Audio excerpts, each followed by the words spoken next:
Creo que tuve una depresión muy grande. Nunca fui a un psicólogo en ese momento y que necesitaba el dinero ya, que estaba desesperado, que no sabía qué hacer, pero a la que me quiero dar cuenta, pues ya estoy recibiendo paquetes del extranjero de cocaína y a la que me quiero dar cuenta ya estoy traficando. En este mundo se hacían los negocios por la noche, con prostitutas, droga y alcohol. Eran momentos que yo estaba fuera de sí y entonces me capturan en El Dorado con 7 kilos de cocaína. Allí vives con lo peor que hay en la sociedad, ¿no? Con terroristas, con sicarios, con gente que se dedica a hacer daño, dijéramos en la vida, ¿no? Y a partir de ahí ya me di cuenta que no iba a ser nada fácil, porque yo mi única preocupación que tenía era qué iba a ser de mi hijo, ¿no? Y entonces toda la lucha que yo tuve fue por volver a verlo. La situación es muy difícil porque allí lo que se respira no es aire, es violencia. En su momento sí que lo he hecho y he ido armado con intenciones de quitarle la vida. Yo era narcotraficante, no estoy aquí por ese motivo, lo que estoy es para que nadie cometa los errores que yo cometí. Pero yo quisiera concienciar a las familias que cuando más ayuda necesita uno es cuando sale de prisión, porque es cuando más rechazo tienes de la gente. Yo creo que detrás de cada uno hay una historia. Y bueno, nadie sabe lo que hay detrás de esa persona. Y bueno, dentro de prisión no puedes tener amigos. Yo sí tuve una amistad que nos cubríamos la espalda, Moncho y yo, en todos los sentidos. Vale la pena nacer para conocer personas así.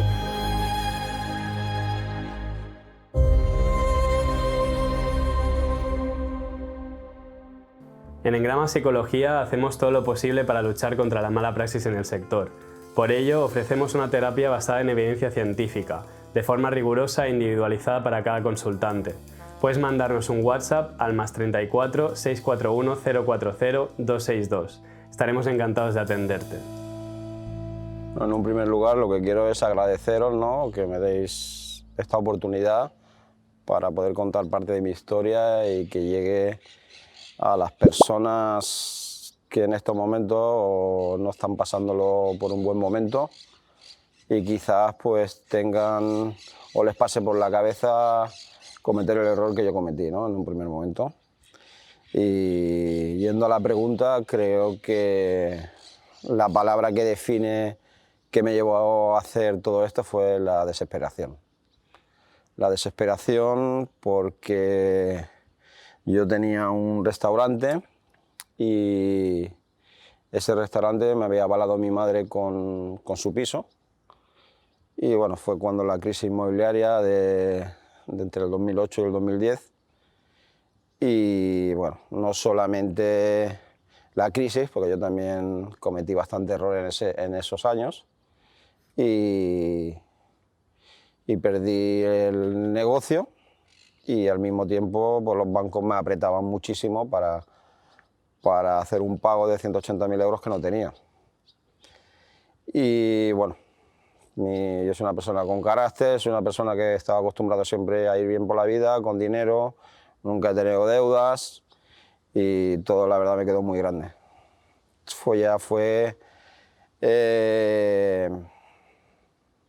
Aparte de que me descapitalicé totalmente, o sea, no tenía dinero ni para llevar a casa, creo que tuve una depresión muy grande. Nunca fui a un psicólogo en ese momento, pero creo que pasé una crisis emocional fuertísima, que bueno, a día de hoy ya está superada, ¿no?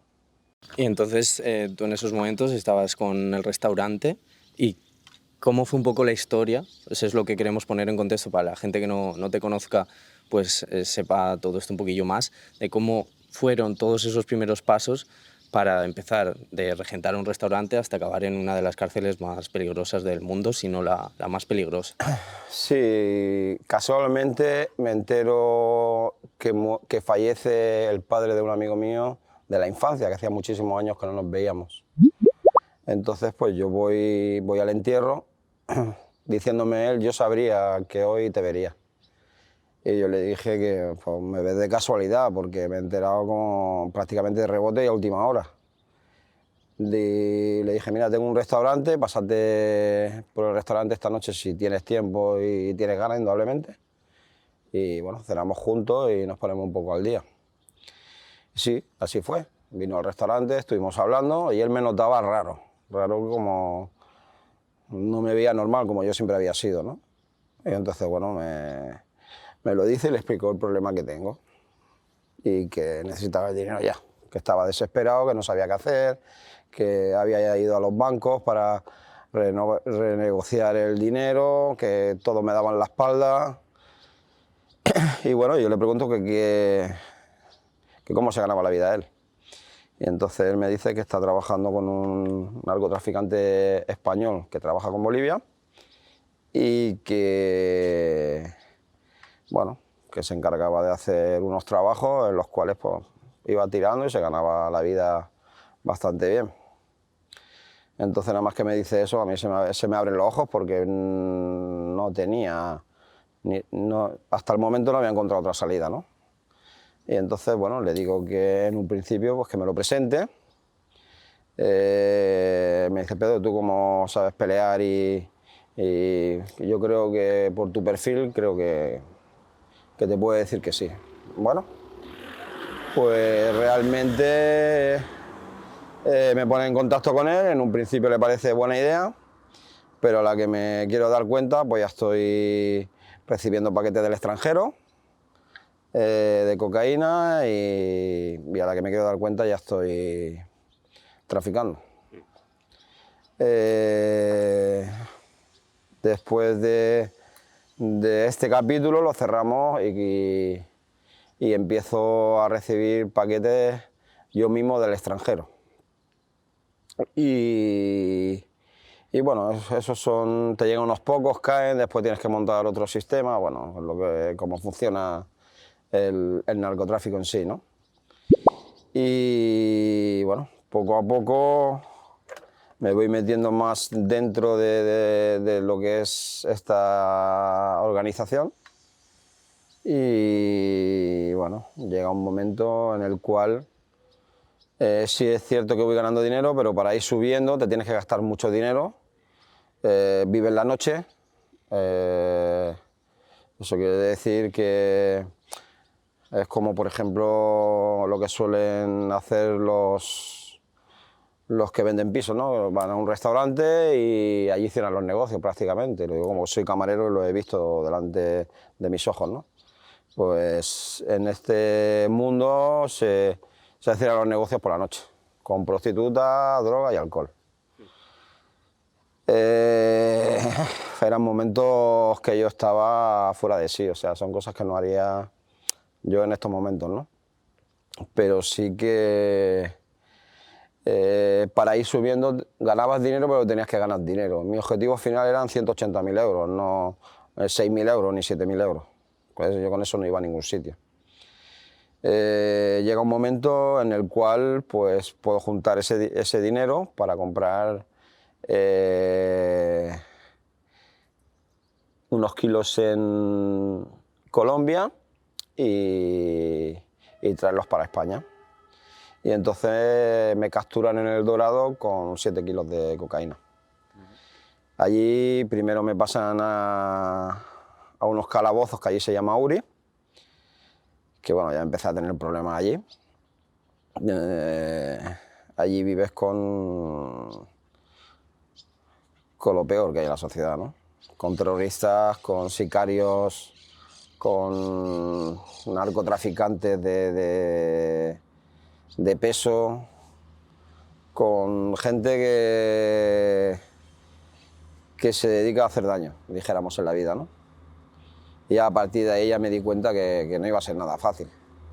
A los pocos días ya entro en la modelo de Bogotá y bueno, nada más que cerrarse la puerta ya me di cuenta que prácticamente no iba a salir vivo de allí.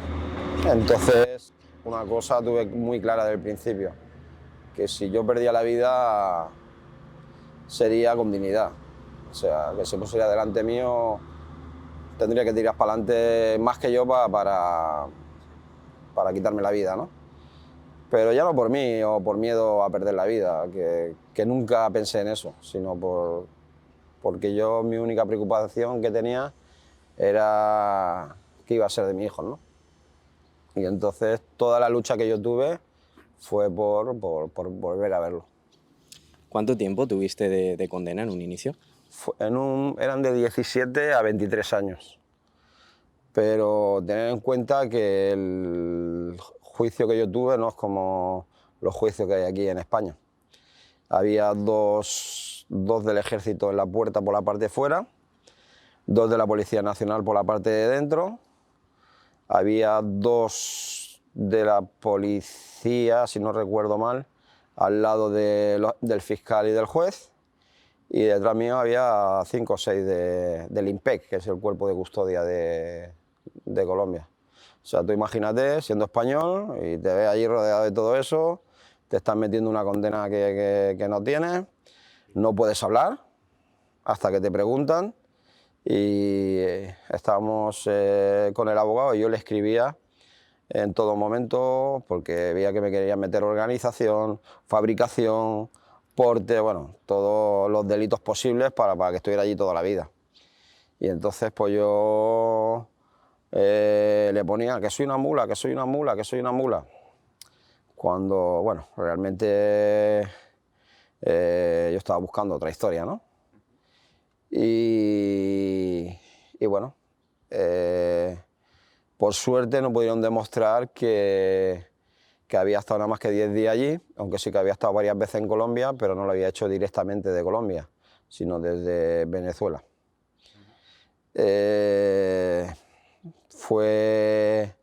Fueron momentos muy duros, pero imaginar los contactos que tenía mi abogado con los jueces, con los fiscales, o cómo se movía en un juicio, que yo pude hablar con mi familia desde ahí. O sea, me pusieron en el teléfono para que pudiera hablar con mi familia y yo diciéndole que estaba en el juicio.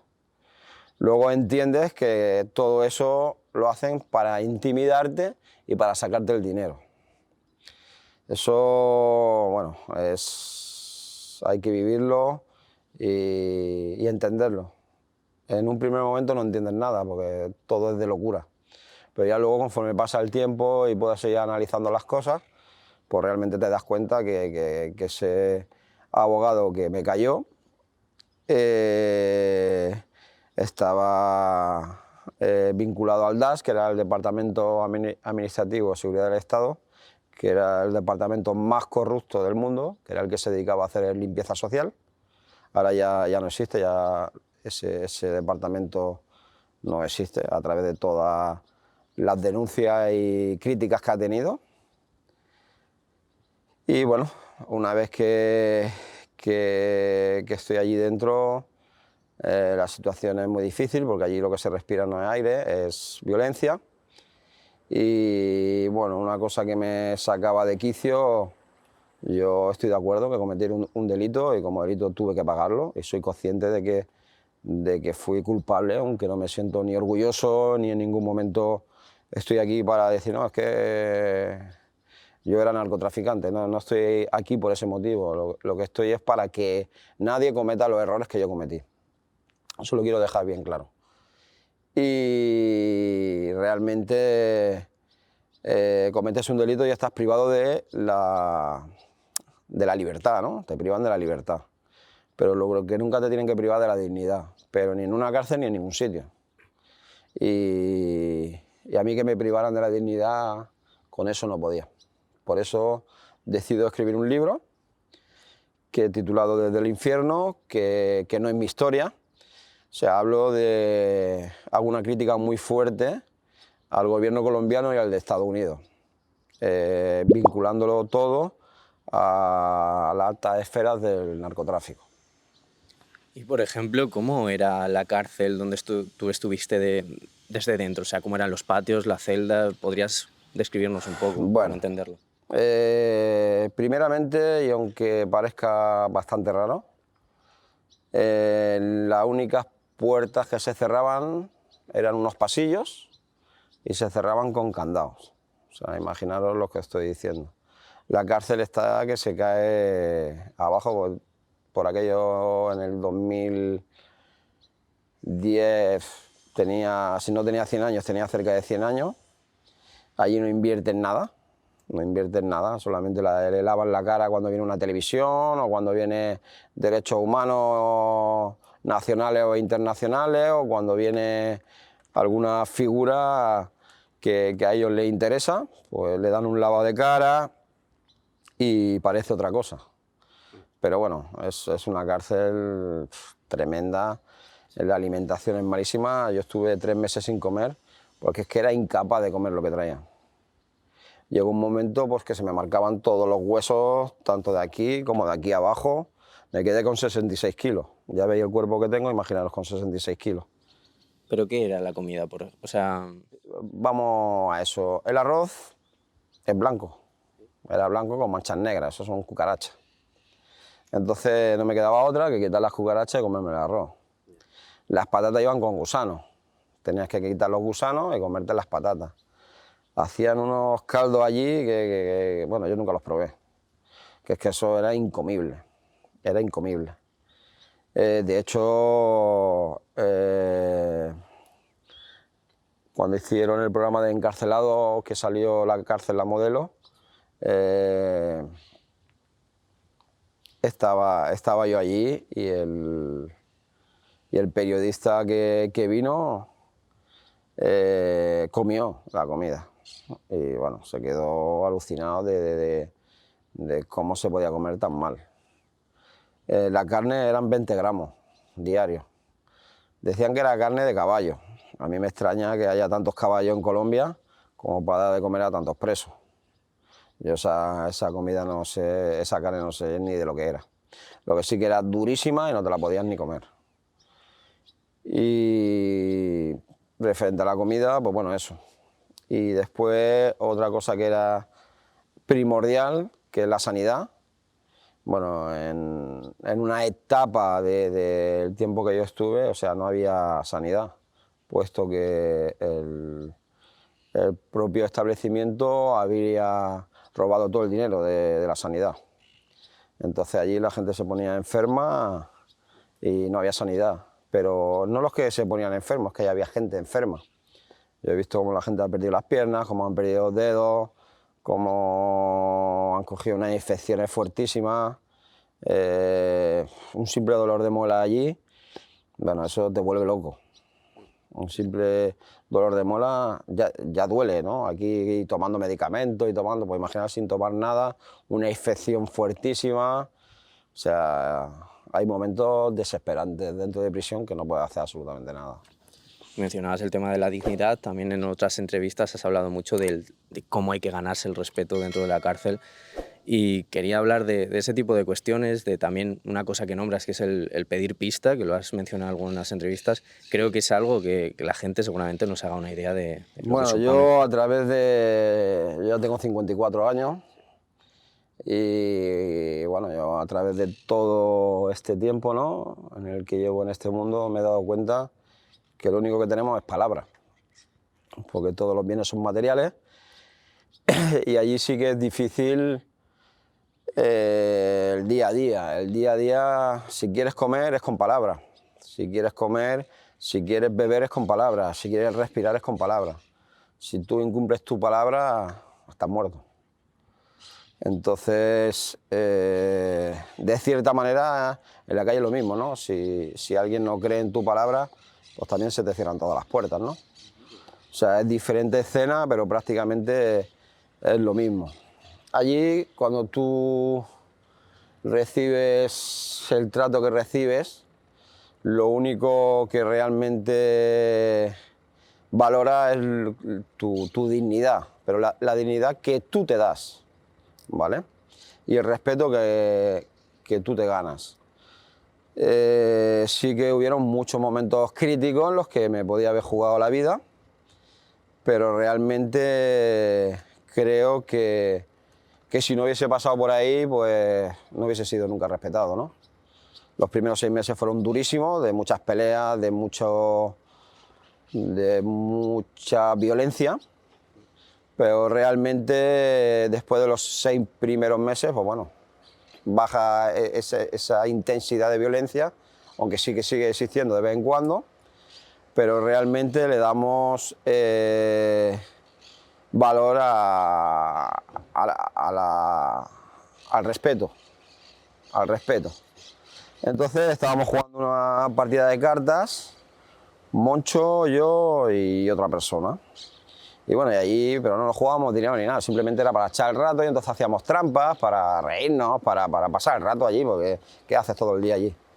Y bueno, y esa persona pues coge y no quiero dar el nombre porque tampoco es plan de decirle me ha pegado una paliza, ¿no? Entonces esa persona, pues bueno, ve que estoy haciendo trampa, pero que estábamos haciendo trampa pero en plan de cachondeo, no en plan de nada. Porque tampoco no estábamos jugando nada porque el dinero no teníamos. Y bueno, me empieza a decir que soy un déspota, que para aquí, que para allí, subiéndome el tono. Aparte llevaba muy poco tiempo que había venido en prisión, yo ya llevaba un tiempo en prisión. Y le dije, mira, ya aprenderás que aquí lo que más se prioriza es el respeto. Digo, hoy lo voy a dejar esto así, pero yo antes de irme te va a llevar la tuya.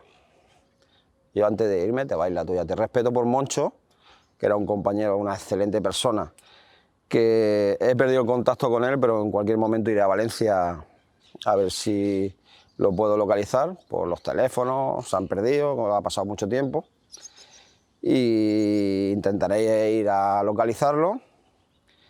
Y un día subiendo con Moncho ya que nos encerraban, digo, hoy es el día.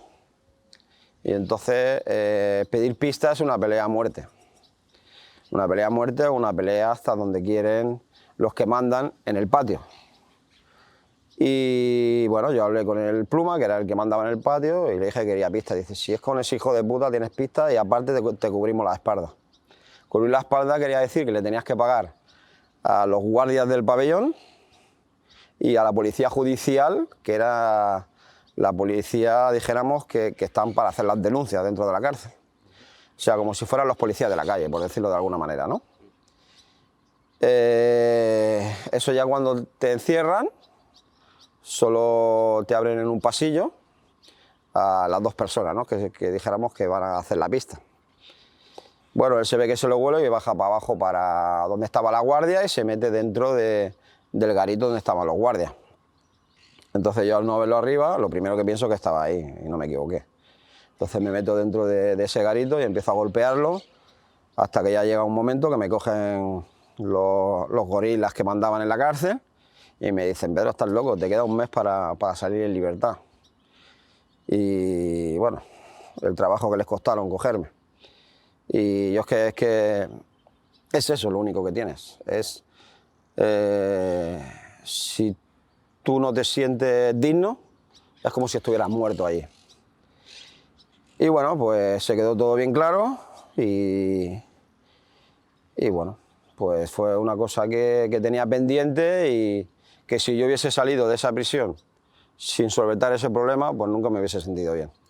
Entonces una cosa que yo tenía pendiente y quise arreglar antes de salir de prisión. Bueno, ahora por lo que nos estás contando, al final parece como iba a decir, un universo totalmente diferente a lo que es la realidad del mundo en el que vivimos fuera de la cárcel. Y sí que me gustaría también que hablaras un poco de eso, de cómo cambió tu vida de lo que fue antes de entrar ahí y la vida que tenías ahí, cómo te fuiste adaptando a esa vida y luego qué ha supuesto salir de ella y volver a adaptarte a la realidad de estar libre. Bueno, yo creo que hay un antes, un durante y un después de esa historia, ¿no? que yo viví, cometiendo muchos errores, porque cometí muchos errores que he reconocido, que reconozco y que siempre reconoceré, que fueron mis cagadas, nadie me impulsó a cometer esos errores. Pero sí que cuando entro me doy cuenta de muchas cosas, ¿no? Me doy cuenta de las amistades que tengo fuera, de lo que hacen por mi familia, que no hicieron nada, por lo que hacen por mí, que no hicieron nada, y por los 4 personas que yo hablé, antes de venir para aquí, que eran mis contactos, que he ido a buscarlos en un par de ocasiones. Ya no creo que vaya a buscarlos más, porque ya realmente, o sea, yéndolo a buscar y no encontrarlo, o sea, yo me siento en paz, ¿no? Porque he hecho lo que creo que debía de hacer y en estos momentos ya estoy por encima de eso. Pero en su momento sí que lo he hecho y he ido armado con intenciones de quitarle la vida. Pero ahora ya, como te digo, vivo en paz conmigo, tengo a mi hijo muy cerca de mí, que es lo que realmente me interesa. Tengo un jefe que me apoya, tengo grandes amistades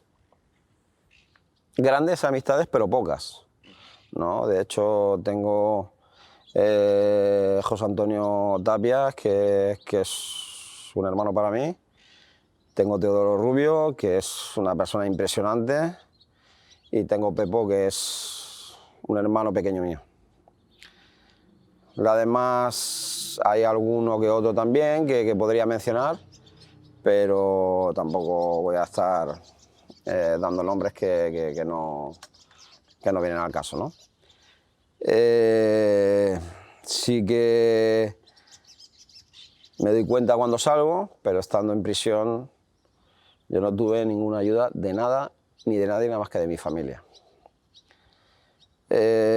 Sí es cierto pues, que me ayudaron cuando estuve en prisión, pero yo quisiera concienciar a las familias que cuando más ayuda necesita uno es cuando sale de prisión, porque es cuando más rechazo tienes de la gente. Entonces, claro, ellos no saben lo que vives porque tampoco se cuenta, ¿no? Tampoco cuenta, me he encontrado este problema, me he encontrado otro, porque no vas a estar contando tus penas a cada momento, ¿no? Y bueno, no son penas, son situaciones que te dificultan tirar hacia adelante, ¿no?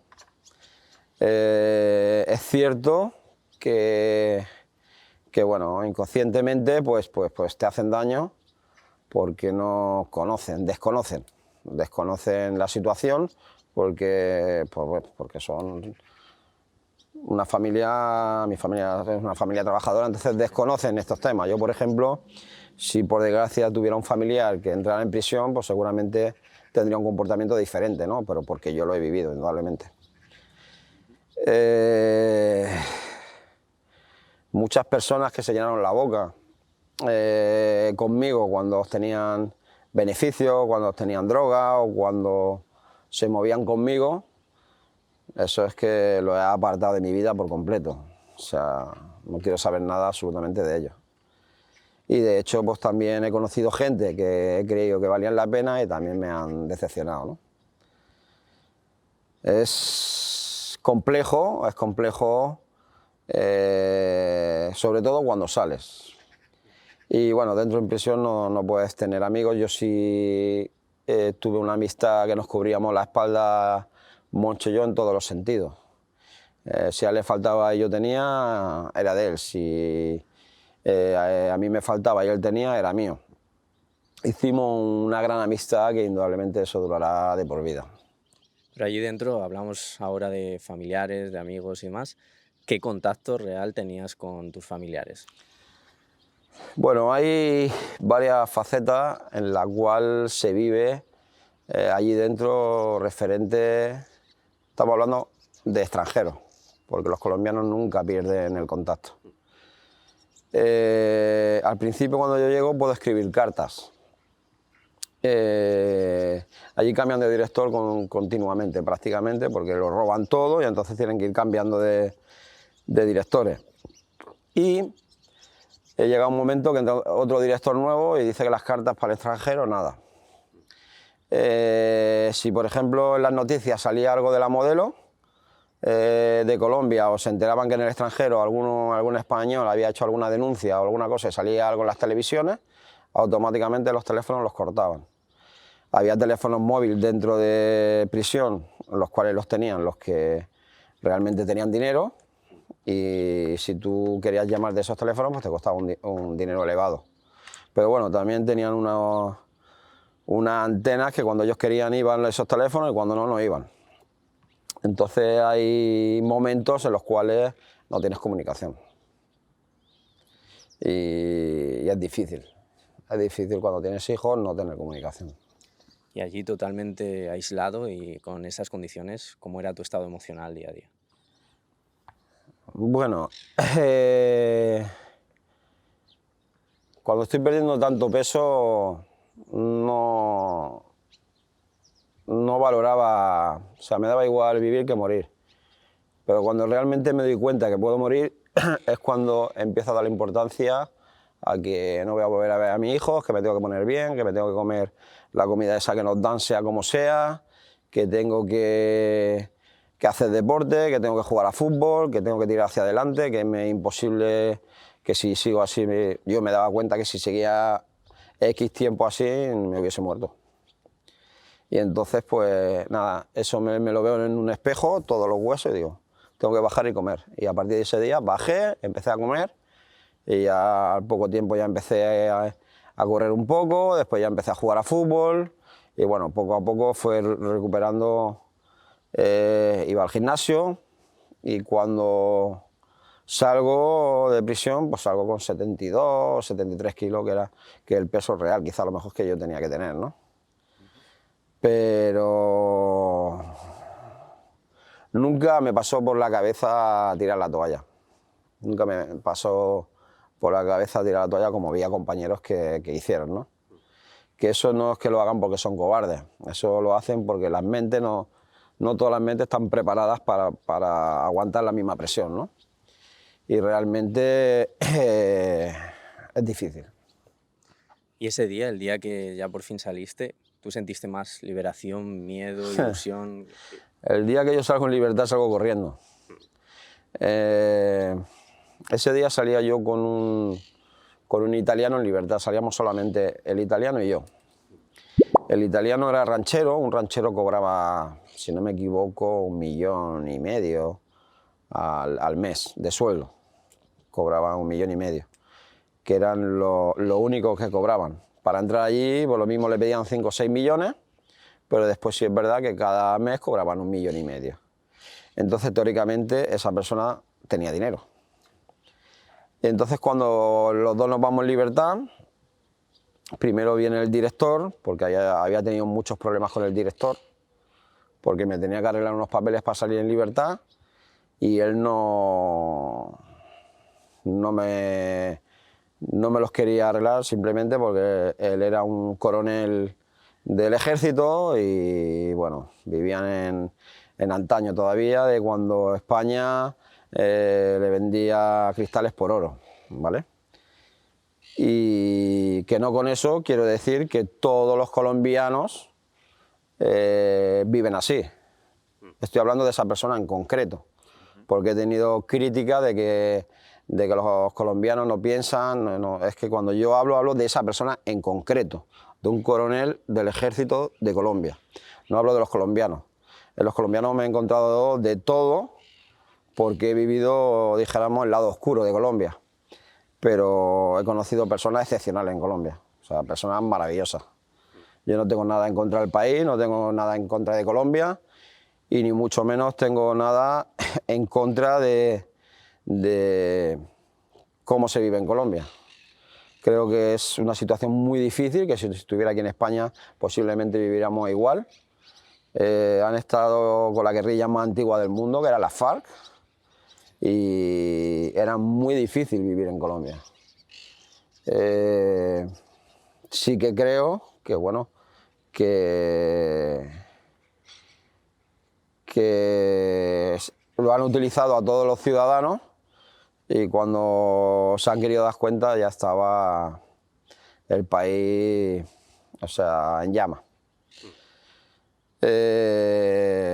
Sobre todo quiero dejar muy claro en esta entrevista, porque hay en otras que me han hecho críticas, que si Colombia no es así, que es que yo en ningún momento he hablado de Colombia. Yo estoy hablando de lo que yo he vivido en prisión, y cuando hablo es de las personas de prisión, no de las personas de la calle. En Colombia hay gente de todo tipo, igual que en España, igual que en Italia, igual que en Alemania o igual que en Yugoslavia. De hecho, yo el libro lo escribí allí y saqué hoja por hoja. innumeradas. Y cuando salí, no faltaba ni una hoja, me las tenían todas preparadas para traerme para España. O sea, con eso quiere decir que yo no tengo ningún motivo para hablar mal de ningún colombiano. Cuando hablo es del coronel del ejército y de las personas que había dentro de prisión, que indudablemente estamos hablando de narcotraficantes, de terroristas, de paramilitares, de gente de la FARC, de sicarios. O sea, estamos hablando de lo peorcito de Colombia, indudablemente, ¿no? Y bueno, pues entre todas esas cosas también tengo que agradecer que muchos colombianos me daban un plato de comida para salir adelante, ¿no? Y con eso creo que lo dejo bien claro, ¿no? Que las críticas que me han hecho de que los colombianos no somos así, yo no estoy hablando de los colombianos, estoy hablando de la prisión, de lo que yo he vivido, no de Colombia. Cuando hablo de la modelo de Colombia, estoy hablando de la modelo de Colombia, no estoy hablando de la gente de Medellín, ni de la gente de Cali, ni de la gente de Santa Marta. Sí. Estoy hablando de la prisión.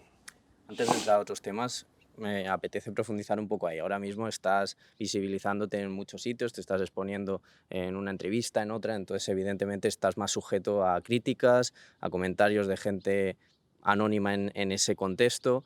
¿Cómo vives tú con eso?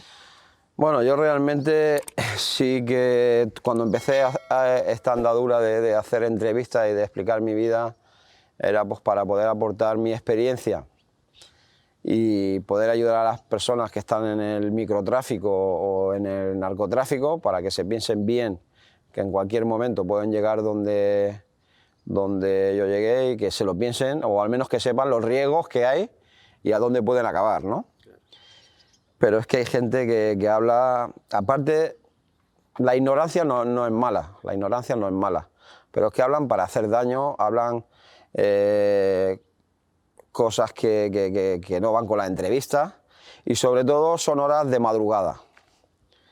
Gente que no pone su foto, que yo no les puedo escribir en privado y bueno, a veces no me aguanto y tengo que contestar indudablemente.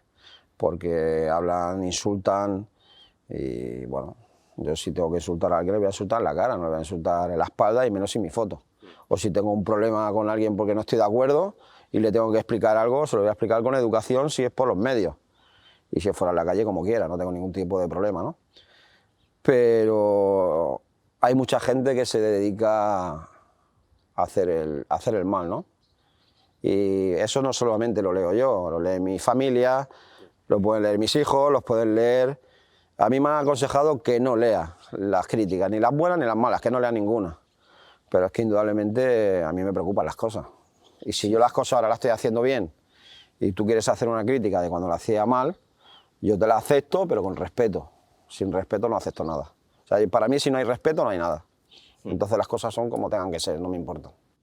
¿Cómo afecta todo eso, como decías, a tus hijos? Bueno, ellos no creo que estén en las cosas que yo hago porque ellos tienen su vida y no creo que estén por mis cosas, pero en este momento, pero lo mismo de aquí a 20 años lo pueden leer, porque eso queda para toda la vida, ¿no? Y yo lo que sí que pretendo es hacer un bien. Después de que, por ejemplo, he hecho un documental que me ha costado mucho dinero, ¿cómo pueden criticarme? Si yo lo que lo he hecho es para ayudar a la gente. O sea, no entiendo. ¿Qué has hecho tú para ayudar a la gente que me estás criticando? ¿O qué pretendes hacer? No qué has hecho, ¿qué pretendes hacer? Realmente, si tú me estás escribiendo a las 7 de la mañana, te puedo decir que recién levantado tú no haces esas críticas. Posiblemente vengas de fiesta y estés colocado y bueno, y te da por criticar, has visto el mío como si puedes ver otro. A esas personas les diría que hablen con respeto. Sí, bueno, creo que no necesariamente a lo mejor tienes que estar colocado, que sea siempre a las tantas de la mañana, pero el mero hecho de ser a través de una pantalla ya hace que se deshumanice muchísimo a la persona, se cosifica, o sea, ya no estás cara a cara como estamos hablando ahora, que yo te veo los gestos, te veo las emociones, te veo un poco todo, y evidentemente empatizo. A través de una pantalla todo eso se complica. No, pero como nosotros nos damos cuenta en la vida que hay gente que hace las cosas con maldad, en la pantalla lo hace. Pero ahora que has dicho lo de la maldad, eso me interesa mucho. ¿Tú crees que existe la maldad como tal? La maldad forma parte de nuestras vidas. No es que exista o deje de existir. Forma parte, forma parte de nuestras vidas. Porque tu éxito para mí me puede dar mucha alegría, ¿no? Pero a lo mejor para tu compañero lo que puedes sentir es envidia y buscarte la vuelta para que tú no sigas avanzando o no sigas simplemente por la envidia, ¿no? O simplemente porque tú hayas vivido algo parecido y yo no he podido y tú has podido, ¿no? Entonces eso la gente no lo asimila bien. Eso con respecto a la maldad, yo creo que muchas veces lo que ocurre es que buscamos como que la persona, buscamos que de serie ha venido podrida, ¿no? Como si de nacimiento era como esta persona es mala y ya está. Y eludimos todo este tema de el contexto, las circunstancias, todo lo que ha tenido. Mismamente en tu historia es eso, es las circunstancias te han llevado ahí, al igual que podrían habernos llevado a cualquiera de nosotros. Yo creo que detrás de cada uno hay una historia. Y bueno, nadie sabe lo que hay detrás de esa persona. Justamente estamos hablando de lo virtual, de cómo ha sido ese recibimiento a la hora de exponer tu historia en la parte virtual. Pero en la vida real, ¿qué recibimiento tú has tenido? Porque volvemos a lo mismo, la gente ya cree que una persona es así de serie, que esta persona pues es mala o es X, te pone la etiqueta, ¿no? Y ya no puedes cambiar, ya no puedes ser otro. Maradona siempre va a ser uno de los mejores jugadores del mundo, siempre lo va a ser.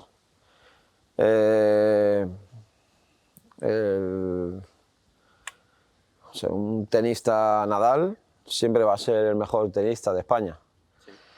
Uno que ha estado en la cárcel siempre ha estado en la cárcel.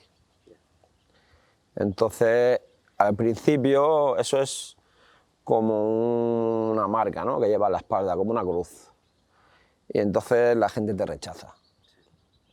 Eso pasa un tiempo en el cual tú, si tienes carácter, te impones a eso, ¿no? O sea, demuestras que están equivocados y, bueno, algunos lo reconocen y otros no.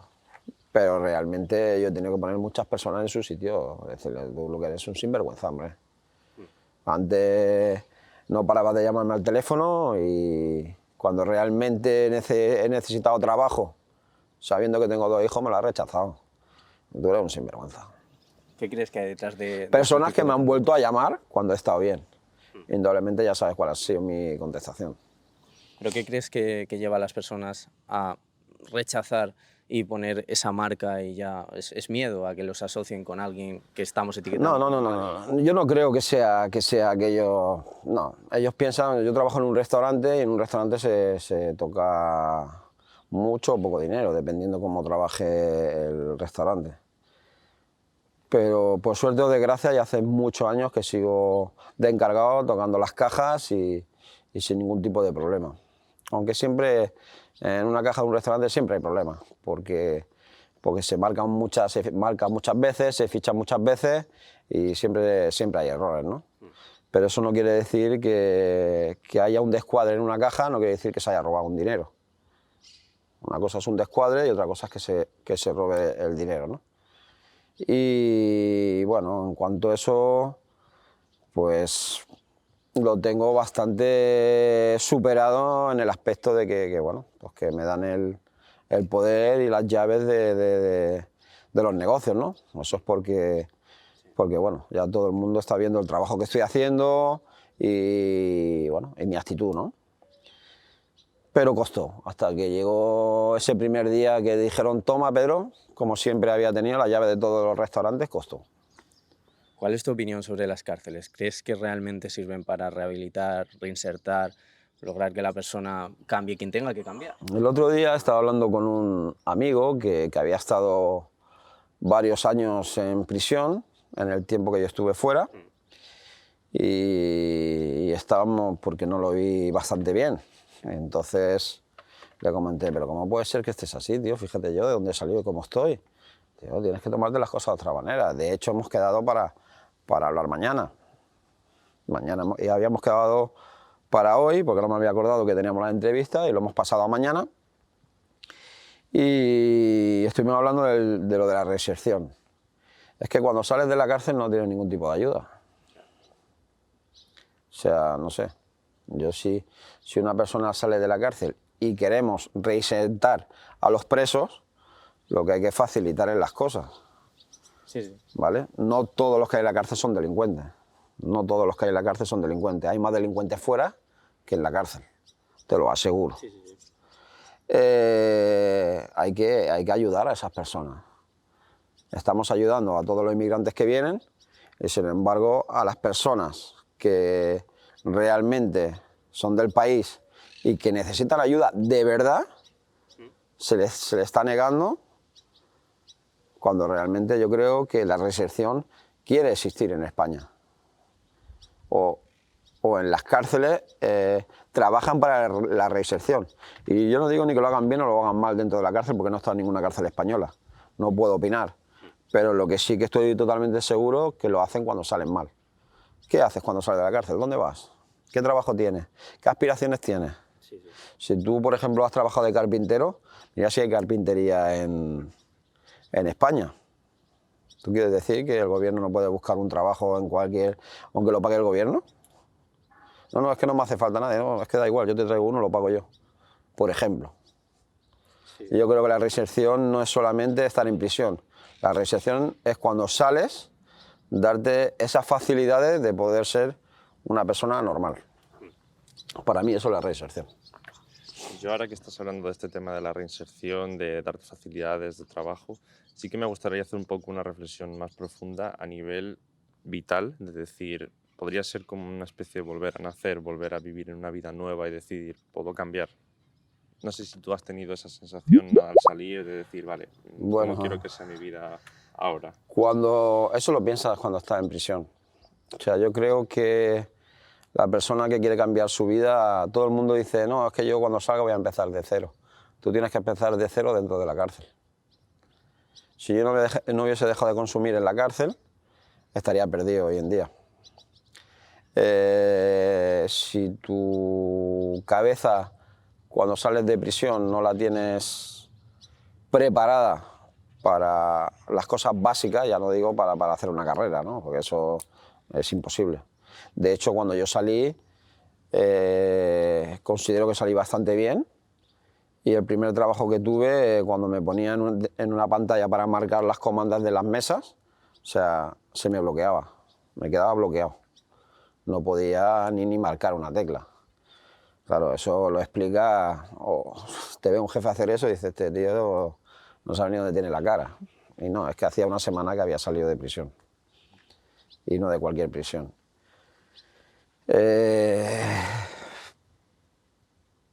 Cuando yo salí de la cárcel salí corriendo. Salí corriendo. Esos son capaces de ponerte en la puerta, volverte a meter dentro y decir, si quieres salir me tienes que dar 5 millones de pesos. Porque esa es la cultura que se vive en la prisión, la Modelo de Bogotá. Has mencionado también el tema del consumo, de dejar de consumir y demás, y sí que me gustaría, si quieres indagar en ello, Sí. el tema de qué te llevó a consumir, imagino que será pues, todo ese ambiente, y qué cambió en ti o qué fue lo que te llevó a tomar la decisión de decir quiero parar de consumir y quiero... Bueno, yo cuando entro en prisión y veo realmente lo que el consumo lleva a las personas, dije, esto no puede ser, esto hay que dejarlo. Esto hay que dejarlo. Diferentemente es que las personas que pueden hacer, bueno, salen de fiesta a lo mejor y se meten 3 rayas y eso no pasa de ahí, yo no me meto, cada uno que haga lo que quiera, ¿vale? Pero realmente pasar de eso y todos los días y darle y darle y darle, eso es un problema. Eso es un problema que te lleva a la ruina. O sea, te separa de tu familia, te separa del trabajo, te separa de tus amigos, te separa de la sociedad. Que fue realmente lo que me pasó a mí. ¿Cómo le va a dar trabajo tú a una persona que saben que está toda la noche dando vueltas por ahí con putas, con alcohol, con drogas, se imaginan? O sea, nadie te va a dar trabajo de esa forma.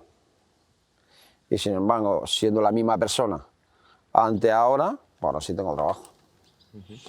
Yo quería sacar este tema precisamente porque muchas veces que la gente dice, no, es que se consume un poco por probar experiencias o al final por poner un contexto de que muchas veces cuando se empieza a consumir no es por simplemente gusto probar y luego ya todo eso va desencadenando, sino que hay cosas en tu contexto que te llevan también a ello y que es una salida. Yo mi caso en particular, yo empecé a probarlo como para desconectar, ¿vale? Había uno en las redes sociales que me decía que yo no me había metido una raya en mi vida porque eso te altera, porque eso... Y a esa persona le digo que la cocaína no altera. Lo que altera son los componentes que le añaden a la cocaína. Si tú estás tomando cocaína pura, eso no te altera. Seguramente ese hombre que me escribió eso seguramente no ha probado la cocaína en su vida. Lo que se está metiendo son componentes que a él se cree que es cocaína. Pero la cocaína en cada persona hace un efecto completamente diferente. A mí, por ejemplo, me da tranquilidad. A otros se puede poner agresivo, a otros cada cuerpo es completamente diferente, ¿no? Yo busqué esa tranquilidad y me daba tranquilidad. O sea, estaba tan completamente agobiado que el hecho de meterme 2 rayas lo que hacía era que me daba tranquilidad. Pero que me diera tranquilidad a mí no quiere decir que se la va a dar al que está al lado mío. O sea, esa persona se puede poner súper agresiva, o sea, porque cada persona es completamente diferente. ¿Qué proyectos tienes de ahora a un futuro con respecto a esta labor de divulgación que estás haciendo? Pues la verdad es que ha crecido mucho el proyecto gracias a las personas que han estado a mi lado apoyándome desde el principio. Se editó el primer libro, ya estoy con la segunda edición. Presentemos un documental en el Cinema Catalunya en Terrassa que fue un éxito rotundo. De hecho, TV3 llamó a la productora antes de presentar el documental. El día 13 de febrero estaba en TV3 dando la exclusividad de la presentación del documental. Estoy notando que por todo lo que me llega por las redes sociales, aparte de las televisiones que me han llamado, los periódicos, la radio, el mismo Carlos Herrera me entrevistó. Creo que algo estamos haciendo bien porque está interesando a todo el mundo, ¿no? Y bueno, de hecho, vuelvo a insistir, ¿no? Que la labor es esa, ¿no? Que poder ayudar a las personas que están o pueden cometer los mismos errores que cometí yo. Hay un proyecto que se está haciendo en estos momentos que es inédito en las redes sociales, que por supuesto no lo puedo contar porque es inédito. Y bueno, van a ser un podcast bastante diferente al que se está viviendo hasta el momento, ¿no? Y bueno, a mí ya me han hecho la invitación y realmente estoy encantado con el proyecto porque creo que va a ser un ejemplo de podcast y un ejemplo de convivencia. Confío mucho en ese proyecto y estoy deseando que llegue el día para poder estar en ese podcast. Va a ser muy interesante. Después hay una serie en una plataforma muy grande que han hecho un parón para hacer una película y bueno, se ha puesto en contacto conmigo para que haga de asesor en la película que van a hacer. Esto va un poquito para largo, ahora mismo están con el guión, trabajando 3 personas. Yo no sé lo que tarda un guión en hacerse porque no lo he hecho nunca. No sé si serán 6 meses o será un año, o no sé el trabajo que tienen, o tardará más o tardará menos. Cuando se acabe ese guión, se tiene que presentar a la plataforma y entonces presentarán como yo soy el asesor de esa película. Y después ellos valorarán si realmente mi trabajo es importante o no es importante para la película. Estamos a espera de que eso suceda. Esta semana pasada iba a salir en TV5, no pude salir porque bueno, me dejaron, dijéramos, para la última parte y bueno, se fueron consumiendo los minutos y al final me quedé fuera. Me han dicho que en cualquier momento me pueden llamar. Y realmente lo que sí que voy a darle muy fuertes es a las conferencias. A las conferencias que, con ayuda del Ayuntamiento de Tarrasa y con el Ayuntamiento de Viladecabal. Creo que voy a hacer un trabajo muy bonito, que es poder ayudar a la gente. Y de hecho, la ayuda que estamos teniendo para que yo pueda llevar a cabo mis proyectos, la verdad es que me hacen sentirme bien, ¿no? Quiere decir que dentro de lo malo pues he sacado la parte positiva y la quiero llevar a cabo, ¿no? Hasta que lleguemos a hacer la película, que es el objetivo principal, junto a dar esta información a estas personas, ¿no? Hacer la película, que con esa película pues dejaría sentado a mis hijos, no es un dinero que yo quiera para mí, porque yo voy a trabajar toda mi vida, no es un dinero que yo quiera, no es que ahora me voy a comprar un Ferrari, por decirte algo, ¿no? No. Yo vivo con poco y sin dinero, si hace falta. Yo lo que quiero es dejar a mi hijo asentado y que, bueno, que nunca tengan que pasar por donde pasó su padre, ¿no? Como bien sabes, somos un proyecto de psicología y te quería preguntar por tu opinión acerca de la importancia de la salud mental. Hombre, yo creo que si la salud mental es lo principal en el cuerpo para que pueda funcionar bien, ¿no? Una persona lo comentaba, que uno tiene que partir de cero dentro de prisión, porque eso quiere decir que cuando sales estarás mejor preparado que uno que parte de cero cuando sale de prisión, ¿no?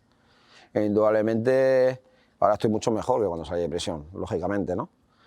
Pero al menos yo podía hacer el 80% de vida normal cuando salí de prisión. Pero hay personas que salen de prisión y están muertas. Aún estando vivos y respirando, están muertos porque no saben ni para dónde tienen que andar, ni para dónde tienen que tirar, ni porque no tienen salud mental. Lo dejabas caer antes, Pedro, y creo que con esto podemos ya ir cerrando. Decías que tú has estado en estas circunstancias y sabrías cómo comportarte contigo mismo, o sea, sabrías cómo comportarte con alguien que hubiera sufrido los mismos problemas que has sufrido tú, con otro Pedro, ¿no? ¿Cómo sería eso? ¿Cómo podríamos comportarnos con alguien que estaba en esas circunstancias y que está ahora en estas circunstancias? ¿Qué mensaje Están muy lanzarías? cerca de ellos. Están muy cerca de ellos. Yo, por ejemplo, nada más que viéndole con la cara que entrara por la puerta, ya sabría lo que ha pasado, ¿no? Porque yo ya lo he vivido, indudablemente, ¿no? Pero yo creo que si un familiar mío cayera en prisión, en Colombia, en Estados Unidos o en Cambrians, yo estaría muy cerca de ellos. Yo también quería, bueno, dos últimas cuestiones también antes de cerrar esta entrevista, y una de ellas es el tema del arrepentimiento. A mí me gustaría saber ahora si alguna vez, pues eso, le das las vueltas a cómo ha sido tu vida, todo lo que has ido aprendiendo y el tema ese de decir, pues ojalá no hubiera hecho esto, o qué he aprendido de esto y qué me llevo ahora, o pues mira, es una experiencia. En 4 años, casi 4 años que estuve preso, lo que hace un preso es darle vuelta a su vida desde que nació hasta ese día. Y cuando acaba, le vuelve a dar vueltas, o al menos lo que yo hice. Y yo me di cuenta de todos los errores que había cometido, desde que nací, dijéramos, hasta el día que caí en prisión, ¿no? Y entonces intento no cometer los mismos errores que había cometido en los años antes de entrar en prisión. Indudablemente somos humanos y siempre vamos a cometer errores, ¿no? Y yo el primero. Arrepentido, si no estuviera arrepentido, no hago una entrevista. Yo en ningún momento, cuando hago una entrevista, hablo de que soy un tipo duro, de que no, eso a mí no me interesa. A mí lo que me interesa es lo que estáis viendo. Y ya pues sí que me gustaría también, pues para cerrar el episodio con algo más amable, algo diferente, algo que choque a la gente. Hemos estado hablando de toda esa violencia, de todo eso que se vivía, de pues al final todo lo que es narcotráfico, o sea, como temas muy duros. Y sí que me gustaría preguntarte si recuerdas alguna anécdota, ya sea de dentro de la cárcel o de todo lo que ha sido ese mundo, que digas, fue un recuerdo, entre comillas, bonito, o de una experiencia que dijeras, pues me marcó, pero no fue por lo duro, sino por todo lo contrario. La convivencia que tuve con Moncho.